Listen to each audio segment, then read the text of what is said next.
The plan by Sebastian Lukonydiosi find a political engagement of parties and above all civil society to figure out what this new statute should be and have it ready by June next year and be put to a referendum. Mind that with this pause until after the French presidential election, we've already lost several months, and key people in France have already back in December, January, that in this time frame is very, very tight.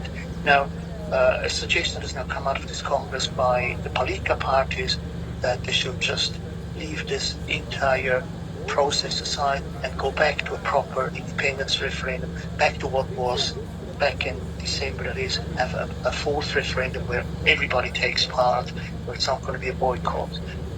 This is a new idea that's been injected, but how much supported other pro-independence parties is not known, given that there is a sort of a consensus among all pro-independence parties that they should try to unite their different positions and talk to Paris with one voice. So everything's on hold until the presidential election. What is it likely to occur after the election result is in? Well, irrespective of who is going to be president after the election, the pro-independence parties in New Caledonia said they will want to engage with France directly to try to find a way to achieve sovereignty.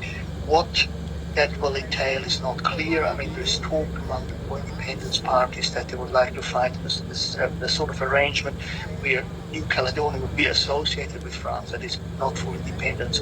That has to be worked out among the pro-independent Caledonia, and that will be put to France.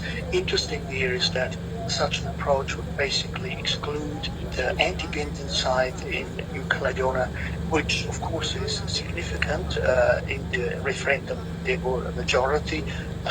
It'll be a difficult path to pursue, given that the anti-independence side is so large.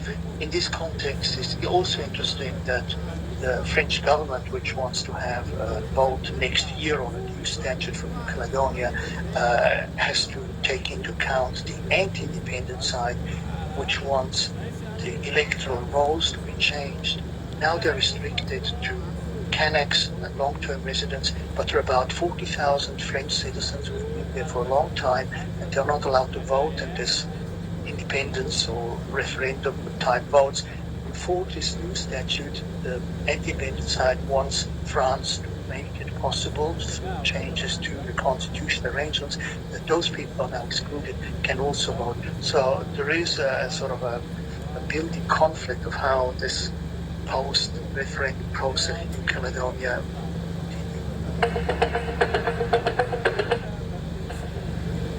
Since the January 15 eruption of the Hunga Tonga Hunga Ha'apai submarine volcano in Tonga and the subsequent tons of essential supplies